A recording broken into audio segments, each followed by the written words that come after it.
the sacrament of marriage and the 10 Commandments. The 6th Commandment. The 6th Commandment reads, "Thou shalt not commit adultery." There is a great sorrow in the world today from the lack of self-control. In the world, the 6th Commandment is violated in many forms and ways. It is violated through words of impurity. It is violated through thoughts of sinful, ungodly desires. And it is violated in the actual act. There are so many violations in the world that are against the 6th Commandment.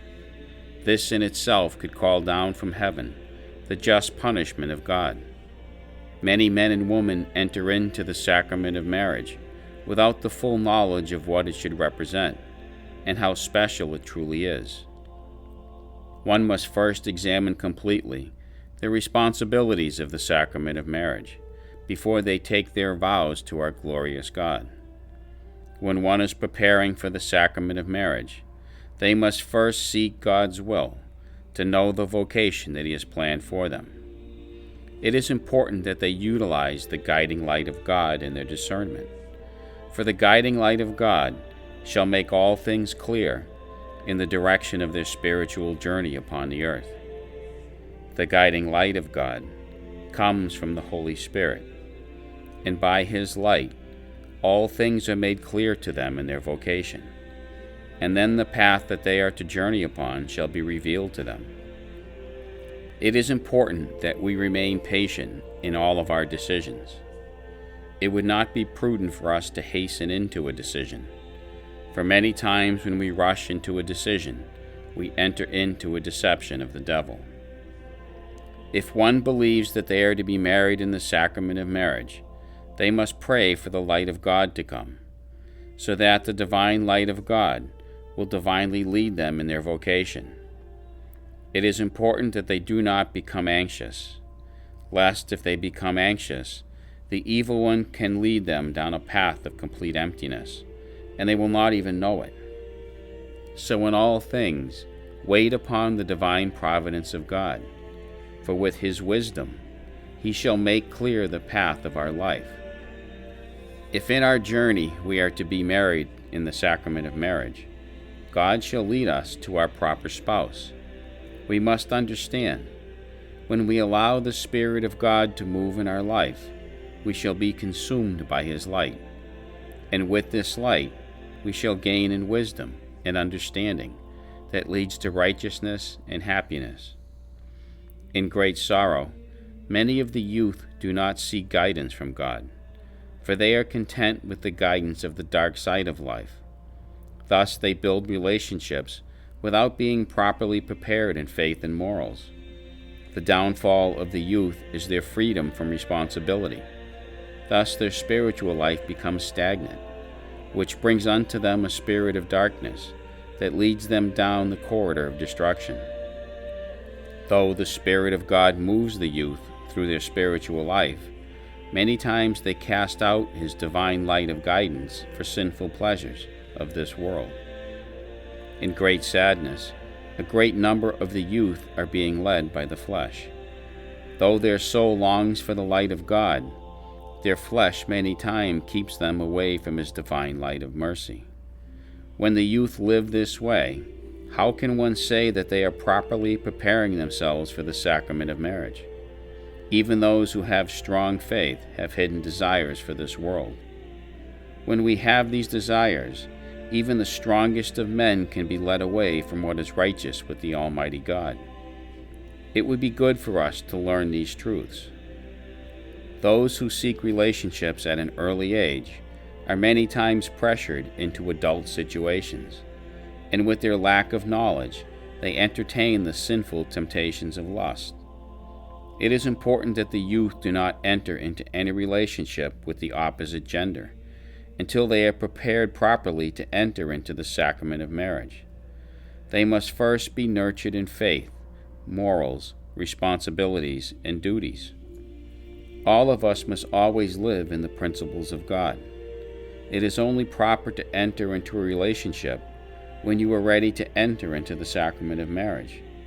One may say, "But I need the experience of relationships."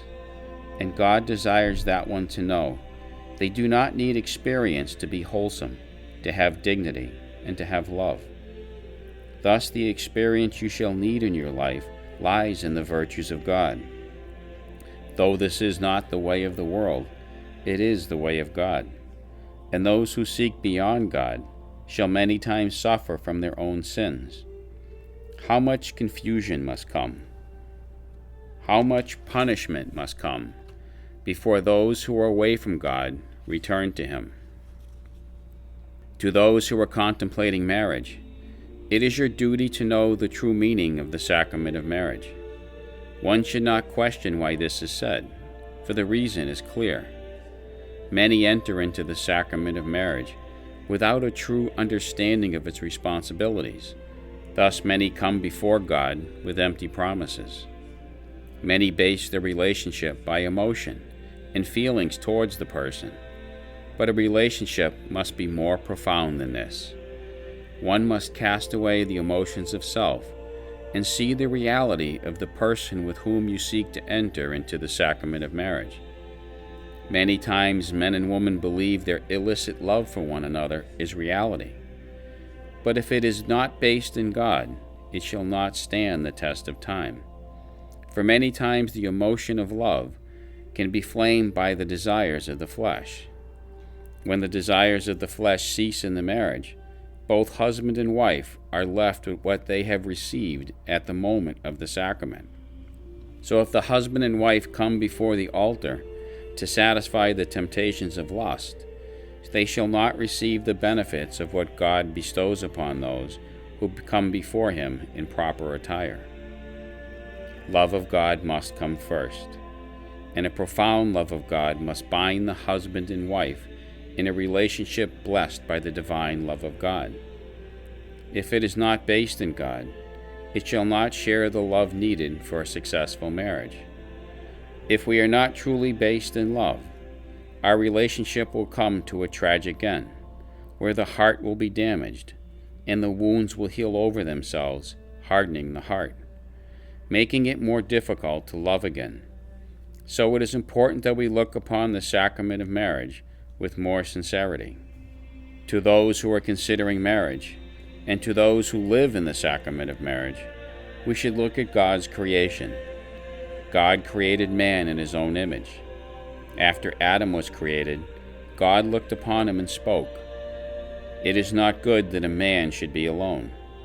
So God in His infinite goodness created the woman from the rib of the man. And then in His infinite love, He blessed them with love for one another, that they would have unity between one another, and that she would assist them in their daily life in paradise. God in His infinite goodness is the author of life, and the author of the sacrament of marriage. It is God out of His infinite love who created the first husband and wife, which was the first holy family to walk upon the earth. But by their disobedience they ate from the tree of knowledge, bringing sin into this world, causing sickness, suffering, and death. God gave the woman to Adam, so that Adam would not be alone, and through the blessings of God, they would be able to be fruitful and bring forth offspring that would be pleasing to God. Yet they chose the lesser portion by the iniquity of sin. Being forbidden by God to eat from the tree of knowledge, as they were, the serpent deceived them, bringing shame upon them. To those of us who live in the sacrament of marriage, the devil can fool us with many of his deceptions. Thus, if we are not on guard at all times, he shall come to deceive us as he did to Adam and Eve. The sacrament of marriage is a sacred covenant with God. It is more than a promise to one another unto death. Understand, it is not a promise of self-desires. It is a promise to God that we will remain faithful to one another. And if we shall be blessed with children, we must bring forth our children to God, so that they are good and pleasing and worthy of the kingdom of heaven.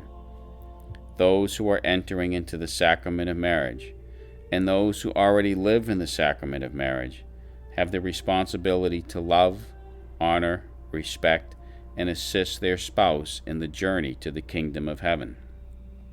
The ultimate goal in life must be to lead your spouse to the kingdom of heaven. The sacrament of marriage is not for self, but for the greater glory of God. By the sixth commandment, God demands us to keep holy our sacrament, and as servants of God, as we desire to be, we should listen to what our God has given to us. It is important that we consecrate our marriage to God and live the consecration. For when we do this, there is nothing that can come between us and our spouse. Being that the woman is from the flesh of the man, when we enter into the sacrament of marriage, the flesh becomes whole again. Reflect on what is being said. Just as when the flesh was first taken from Adam, God returned it to him as his wife, making him whole again. So when we take our vows before God, we unite with our spouse to become one in the sight of the masterful Creator. One must understand, in the sacrament of marriage, they do not belong to themselves, but to one another. For God expects us to become a servant of one another. Most in the world today would not understand what is being said, so we will explain it. It means that when we enter into the sacrament of marriage, we must give of ourselves completely, even unto death. Reflect upon the following story. There were two friends walking, and one asked the other, "How is it that your sacrament of marriage reveals the beauty of God?" He told his friend, "I once lived to the far north, where I was able to reflect upon the creation of God. That helped secure the blessings of my sacrament." Still being puzzled, he questioned him again, "And how did the creation of God speak to you so profoundly?" He said, "There were two geese that I grew very fond of when I lived in the far north. The unity that they had between one another mystified me. Everywhere one went, likewise the other went too. They were truly inseparable, even unto death." And his friend questioned him further, "How do you know this to be so?" He explained, "I was able to witness their whole life. When the winter would come, they would fly to the south where it was warmer, and in the spring they would return near to my home. One fall day when the air grew cold, the calling to fly south had come. Yet one of them was injured by another animal and was unable to fly. Without the gift of flight that God gives them, it surely would die. As the geese began to journey south, these two did not make the journey, and both of them died together that winter. I could understand how the one who could not fly would not make the journey, but the one who was healthy and a strong flyer would not leave without the one it loved. Seeing all these things humbled me in the sacrament that I was abusing. I thought to myself, if a simple creature can express so much love, how unworthy I am, who have been given so much by God, and I give so little." From that day, I dedicated myself to doing good to my spouse, and to make amends for all the times that I abused the sacrament that I was given by our glorious God. One may ask why this story is being told about these humble friends. It is because many men and women have become selfish. They have become unhappy with the role that they are living in the sacrament of marriage. In the splendor of God's creation, the geese do what the nature of God has taught them. How sad it is that a creature with so little wisdom can shame most of us for our inconsistent love. If we truly contemplate upon our lives, we would begin to realize how many times we have refused to listen to what we have been taught in relation to our sacrament of marriage. And even when we listen to what is expected of us, many times we refuse to obey. Thus our life becomes unsatisfying, with many disappointments. Many of us feel neglected and abused, yet all around us there are many blessings. How selfish many of us have become, as many of us seek to put blame upon our spouse, when in all actuality, the blame many times belongs on ourselves. God gives us a free will, and it is our duty to control it with dignity, and to have respect for the laws of God. God is the commander, who has full knowledge of our successes and our failures. Thus, when He commands us, it would be prudent to listen, for the Almighty God knows what is good for us in our journey to the kingdom of heaven. But even words that come from heaven many times fall on deaf ears, and because of this, many do the opposite of what God commands, leaving them in complete darkness. If we should disobey the directives of the sacrament of marriage, it shall be held against us by the sixth commandment. So it is important that we recognize those things that we have done wrong and seek to correct them. Also, it is prudent to recognize the great blessings that we have been granted in the sacrament of marriage. For you see, many times the benefits and blessings of the sacrament of marriage are overlooked. Consider this. How many times have meaningless things irritated us, causing us to only focus on the negative rather than the positive things that are occurring? One would question, why is this so? It is because the world has become self-serving, and many who live in this world refuse to serve others, even their own spouse. The devil is at war with every sacrament, especially the sacrament of marriage. Those who have successful marriages are bombarded by the devil, who seeks to lead them into conflict.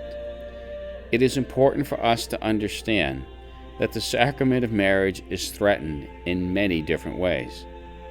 The relationship is threatened by self, your spouse, by word, by deed, by unjust actions, by the world, by the flesh, and by the devil. The battle to remain faithful to one another is immense. Those who get married outside the sacrament have little chance of success, due to the fact that they do not receive the grace that comes from the sacrament. Look upon the numerous ways that can cause sickness to come into the sacrament of marriage. How many times have we, who are in the sacrament of marriage, become prideful? And through our pride we have injured the heart, love, and unity of our spouse.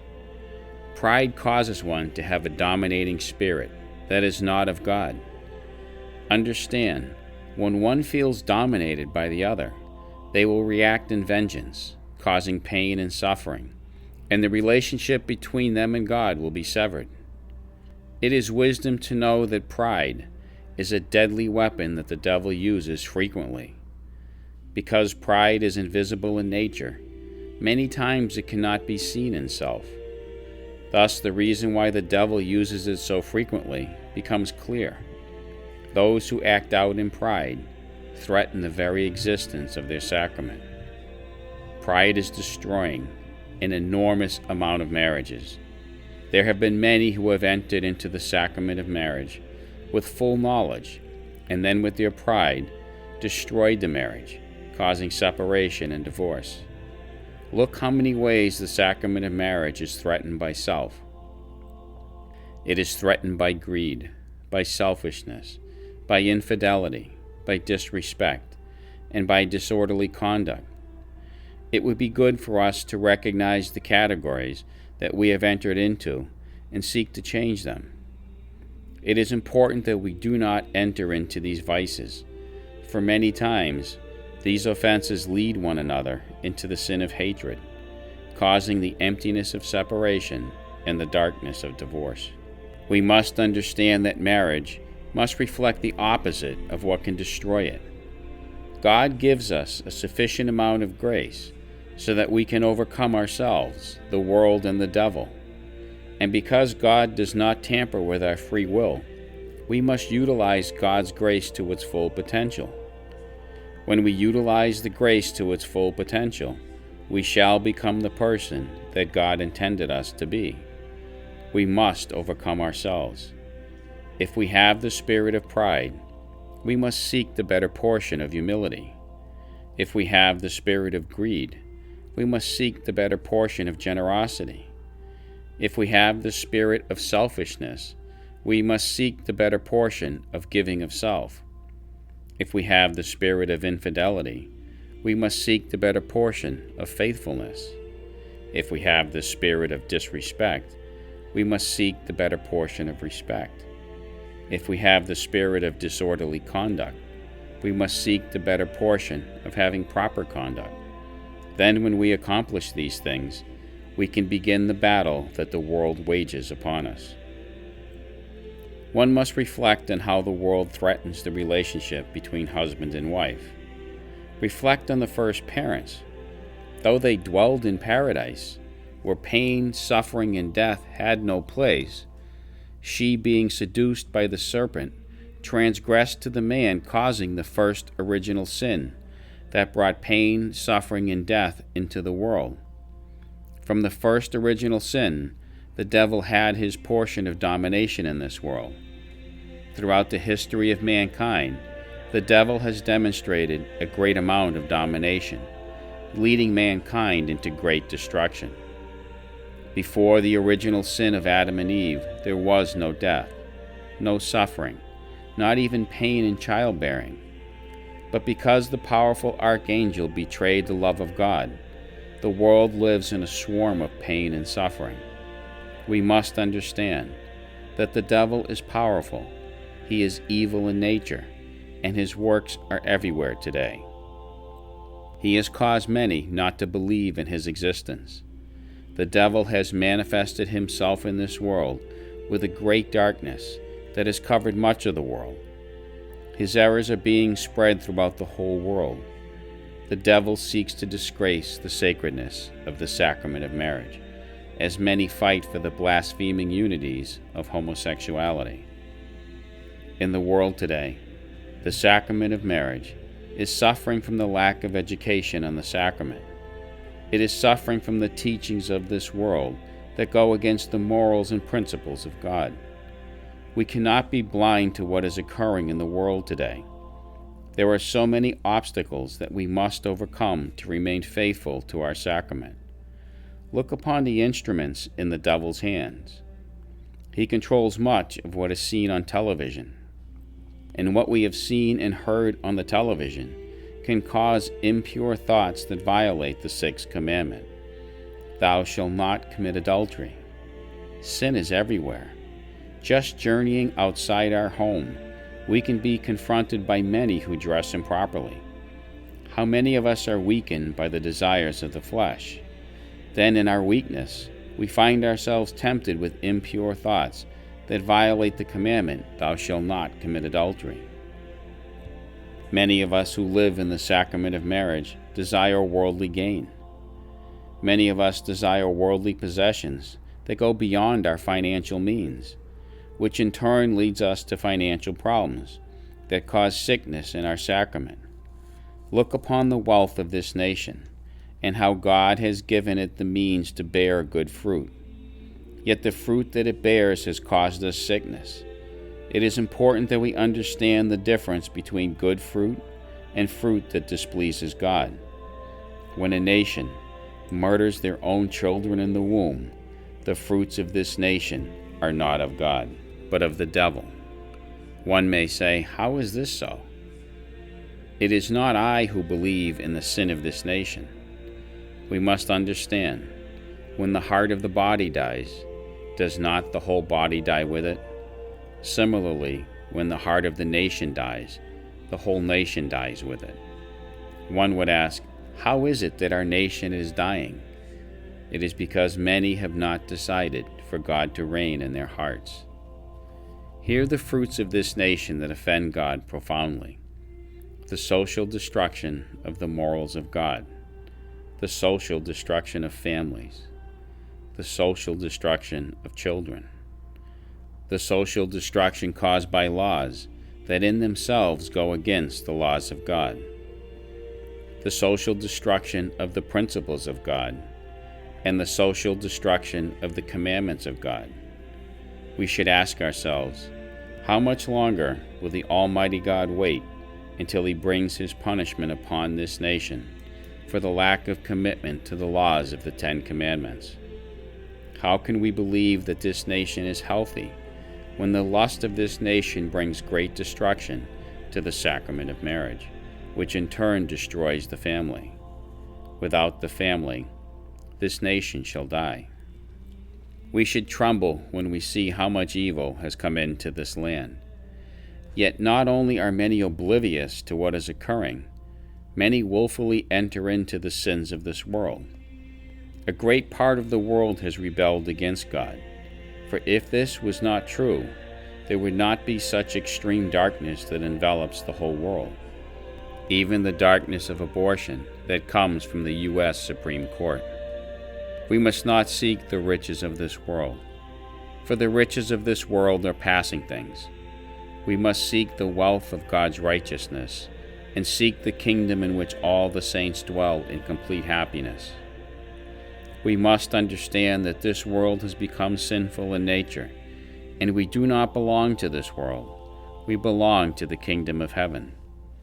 For those of us who live in the sacrament of marriage, we must not seek the riches of this world in our sacrament, but we must seek the riches of the kingdom of heaven, and we shall be rich with the blessings of God for eternity. To all young people considering marriage, every sacrament of marriage, whether it is for richer or poorer, needs the grace of God to be successful. It is important that we do not marry outside the faith that we have been blessed with, for if we should, it would only bring confusion to self, spouse, and children that we may be blessed with. We must understand that when we take an oath to God that we believe in one faith, we must live it. God takes us at our word, so when we make a promise to God, we must fulfill it by honoring Him in every way possible. Marrying someone outside the church can bring sorrow to our children, for the world is a confusing place for children. Why would we seek to add more? It is difficult enough to have a healthy spirituality, rather than to confuse it with two faiths, one being the lesser and one being the greater. Popular belief would have you believe that all faiths are the same, but in all reality, there is only one true faith, the church that Jesus Christ founded, the Holy Roman Catholic Church. It would be good for our children to ask advice from their parents who are trying to live their faith to the fullest, and listen to the wisdom that they have gained throughout the years, and then follow their advice. For you see, they have journeyed along the path of life before you, and have gained in wisdom. It is true that their wisdom is far greater than yours, and with your acceptance, they can lead you away from the danger on many occasions. You see, if every generation followed this path that has been given to them, it would increase the holiness in this world 1,000-fold. But because the youth refuse to listen, the world grows darker with each generation that passes. To the children of faith, when you become prepared to enter into the sacrament of marriage, you should rely on the divine providence of God to bring you a faithful, dedicated spouse who will bless your life with good things. You must understand that the devil knows your desires to be married, and he will seek to lead one to you that can destroy your faith. When you pray for your vocation in life, pray that if you are to be married, you will recognize the signs that God has sent someone to you. Here are some of the signs that will help you recognize those who are pleasing to God. They will have self-respect for life and duty. They shall be of proper faith. They will show no signs of rebellion towards God or their parents. They shall not rebel against the body with marks or piercing the flesh. They shall not change the color of their hair, nor the color of their flesh for self-glory. They shall not seek so much the world, but they shall seek God and the kingdom of His righteousness. They shall be wholesome in their faith, words, and actions. They will express great love for the parents that raised them. They will be honest, generous, and speak in kindness to others. And they will seek the better portion of life, which is God. Here are some signs to recognize those who displease God. It would be good for you to flee from those who boast of themselves, those who bear false witness, and those who dress immodestly, seeking to tempt you with lustful desires, which could cause you to enter into sins of the flesh. Many today desire to be loved, so in their zealous desire to be loved, they give the greatest gift that they can give their spouse in marriage, which is their virginity.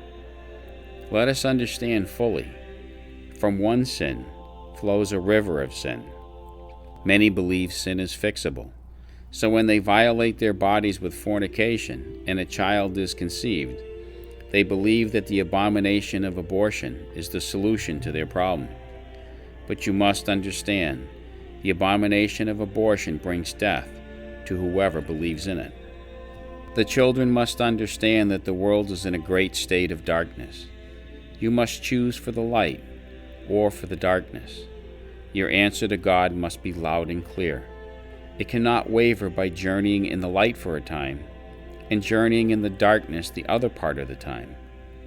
It will be good for you to practice humility, practice docility, practice self-respect, and it is most important that you have complete respect for the divine will of God. You should not be so concerned about your worldly appearance, but by the appearance that is inside you, for this is where God shall know you. So seek not so much to be loved as to love. For if it is God's will that you enter into the sacrament of marriage, in His time, He shall send you the spouse that will unite with you as one.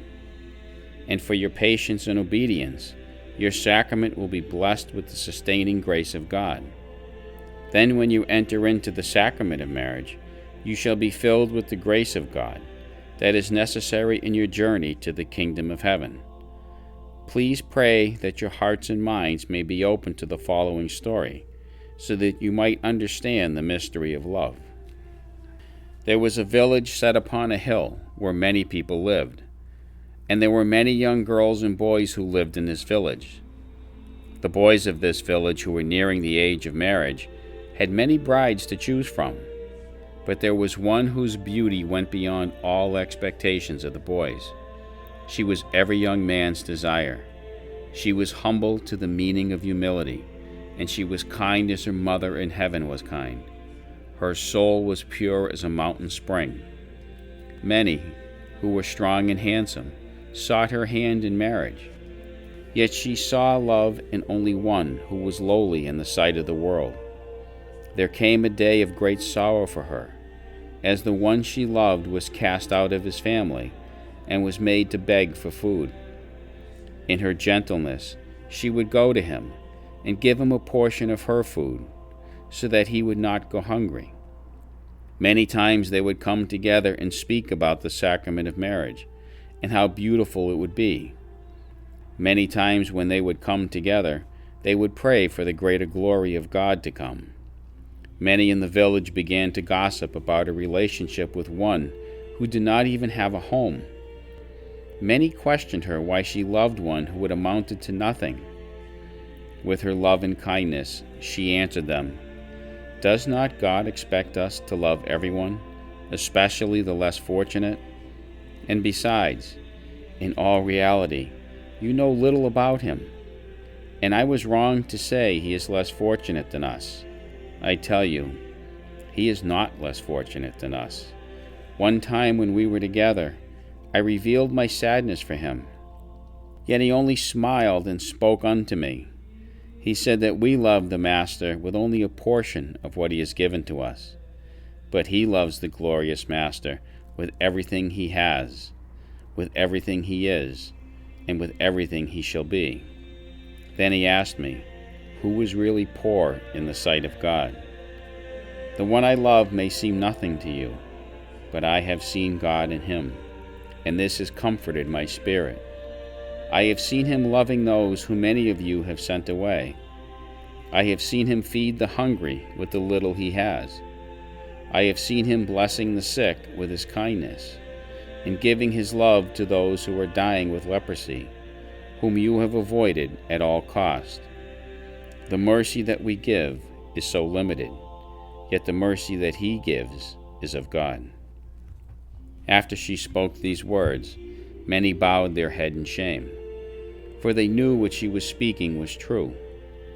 One day when she went to speak with the one she loved, he told her that he was giving his life to God, for it is God that he desires to serve. He said, "You are my sister, whom God has blessed with such beauty, both by the spiritual and physical. If you so desire to live in the sacrament of marriage, then do so, for God would not want me to hold you back from your vocation in life." On receiving his words, there was great sorrow in her heart, for he was her only true love in her life. In her sorrow, she begged God to forgive her for seeking one who belonged to him. When God received her words, he sent to her a flame of love that permeated her heart, and like him, she could not deny God's calling any longer. She became a bride of Jesus Christ that brought God great joy. In the works in her life, she demonstrated great courage, great devotion, great obedience, great trust, and great love for God. Upon her death, she left a path for her sisters to follow that leads to her final dwelling place, the kingdom of heaven. This story helps us to understand that not all are called to live in the sacrament of marriage. Many in today's world would say that she chose the lesser portion of life, but in all reality, she chose the greater portion, and St. Clare's reward in heaven is great. Many in this world refuse to live a saintly life as St. Clare did. Many believe that it is not proper for a young girl or boy to consider the religious life. Because of this, many who have been chosen by God to live in a vocation of the religious life refuse to come. Thus they journey on their own without the guidance of our glorious God. Let us listen carefully to another story, for this story contains an immense sorrow that many of the youth find themselves in today. The story comes from the same location as the story that you just read. There was a beautiful village set on a side of a hill. The men and women that dwelled there were good and pleasing to God, for the fruits of their labor were plentiful and were a blessing to God. One day, a beautiful young woman who lived in a large city entered into the village and decided to make her home there. Her physical beauty was stunning to many of the young men who lived in this village, for she plated herself with the luxuries of the world. By her actions, she revealed that her love was only for herself. Her spirit was of the world, and because of her lack of dignity, she dressed improperly, bringing lust out in many of the young men. Her lack of respect for herself and God caused her to do things that were deserving of the fires of hell. One of the young men, out of lust for her, asked her for her hand in marriage. She looked upon him as a person of no value and spoke unto him, "What could you give me that I don't already have?" Then immediately she refused him. She lived a promiscuous lifestyle that caused many to become unfit for the kingdom of heaven. Many young men lusted over her, and many asked her for her hand in marriage, yet she refused them all, even those whom she had fornicated with. One of the young men asked her, "You have sinned with many men, yet not one of them you seek to marry. What does a woman of your lifestyle seek in a man?" She replied, "He must be physically handsome and very wealthy, and be willing to serve my every desire. If I find the one who fits this description, I shall marry him." There was a young man in the village who was a wealthy merchant, who heard of her desires and sought her out. When he found her, she was as beautiful as the others told him. The fragrance that she wore was that of a sweet flower, and her hair was soft as silk. When she heard of his wealth, she desired to marry him. In her foolishness, she believed that his wealth would make her happy. As they took their marriage vows, all that was upon her heart were worldly things that she could possess with his wealth. For a time she was happy with worldly things that her husband would bring to her, which satisfied her desires for the world. But as time went on, she became less and less dedicated to him, and more dedicated to pleasing herself. She began to abuse the relationship with no shame. She entered into adultery on numerous occasions. She bore false witness to him on many occasions. She squandered his money on foolish things. Then when the money had run out, she abandoned him, wounding him for life. One must understand why this story is being told. For the woman of this story lived a life as many men and women live today. Many men and women who are living in the sacrament of marriage are seeking to live divided lives. Some, not being satisfied with the gifts that God bestows upon them in the sacrament of marriage, search out happiness elsewhere, many times sending them tumbling into a maze of confusion. Look upon the youth of today. They seek to be something that they are not, causing many to change the color of their hair for worldly appearance, causing many to rebel against the temple of the Holy Ghost, by placing marks on the flesh and by piercing through the flesh that conflicts with the will of God. Because the devil has convinced many that they deserve to be in a greater light, many willfully lie to entertain others, so that they can gain in popularity.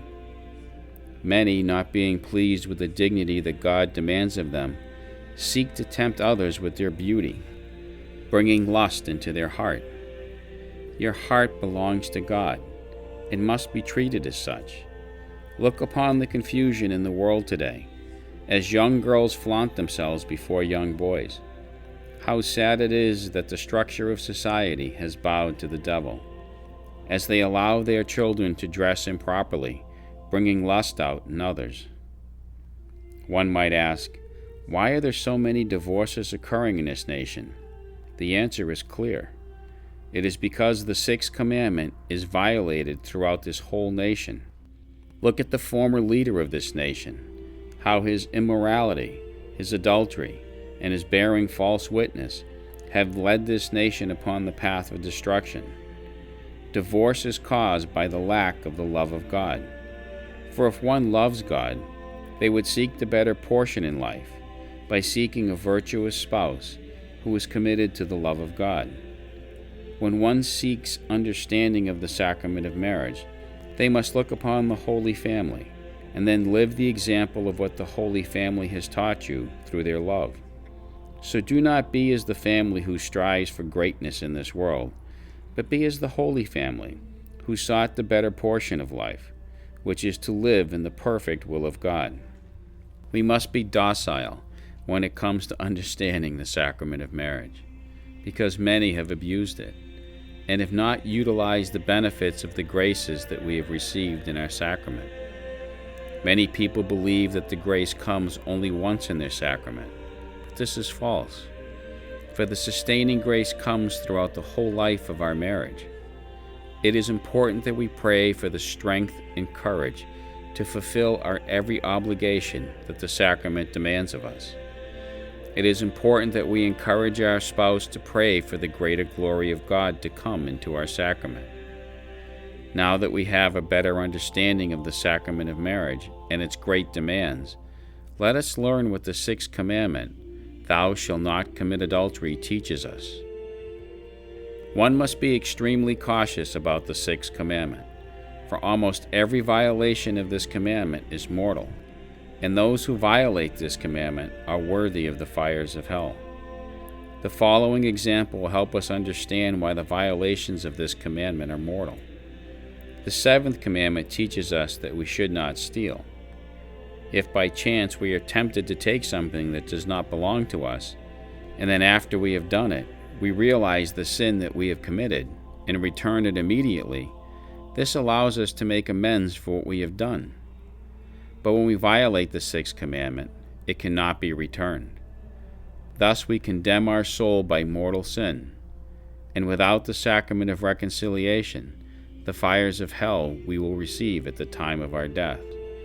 The sixth commandment commands us to have pure thoughts, and to be modest in our appearance, words, and actions. We must understand that the soul is willing to be faithful, yet the flesh is weak, and strong temptations can cripple even the strongest of men. Many times the greatest battle within our life is with ourselves. Through our senses the attack shall come, Reflect how many times the devil has trapped us through the means of our eyes. He places before us images that are sinful in nature, and many times we have entertained them. How many times have we listened to something that goes against the principles of the sixth commandment, and we have said nothing? How many times has our tongue been used to speak immodest words? Our senses are a doorway to our soul. Thus it would be foolish to guard only one sense and not the others. For like a thief who seeks to unlawfully enter into our home, the devil will attempt to enter into any door that is not locked. So we must be aware of all our senses, for we do not know which sense the devil will attack next. It is our duty to dress properly, to speak only words that are pleasing to God, and to act accordingly in all situations. By the sixth commandment, we are forbidden to read immoral books and immoral papers. We are forbidden to look upon pornography. We are forbidden to look upon immoral movies. We are forbidden to entertain another spouse. The times in which we are living are more devastating than any time in history. Contemplate on this story. There once was a brother who lived in a good community, who entertained many bad thoughts. And because he did not have the knowledge of the sinful nature of his thoughts, he felt no remorse. One night, when many brothers gathered together, one of the brothers spoke about how bad thoughts can enter into our minds and lead us into serious sin, making us unfit for the kingdom of heaven. Once these words reached the ears of the brother, who entertained many bad thoughts, he got to his feet and proceeded out the door. At the time, the other brothers did not think anything of it. But after a few days passed, one of the brothers realized that he was missing. When he asked the other brothers if they knew where he might be, he told them that he was in the building with no windows. The brother decided to enter the building, and when he found his lost brother, he asked him, "What makes you stay in this darkness?" He said, "My truly faithful friend, I have lived in the sin of presumption. I presumed that I was in the good graces of God. Yet when I heard you speak the other day, I realized I was unworthy of God's grace. Thus I entered this dwelling of darkness, because I am unworthy of the light of God. Darkness has no creation, for that is all there was before God's creation came to be. This darkness is what I am deserving of." Then the faithful friend spoke to him and said, "You have suffered enough. It is time to amend your life through the means of the sacrament of reconciliation. For the sacrament of reconciliation will make you whole again, so that you will be worthy of the light of God." As this story illustrates, we must never presume that we are perfect in the sight of God, but we must never stop laboring to become perfect in the sight of God. If we keep these words alive in our heart, a tremendous amount of grace shall be given to us that will reveal our sinfulness. To those who live in the sacrament of marriage, there must be a greater form of communication between husband and wife. Without communication, it is easy to frequently violate the sixth commandment. These are some of the offenses against the sixth commandment that frequently occur in our nation: lust over one another, improper sexual conduct with one another, looking upon pornography, impure thoughts, impure actions, impure words, and one should not touch the body while thinking of another, for these are all violations and punishable by the sixth commandment.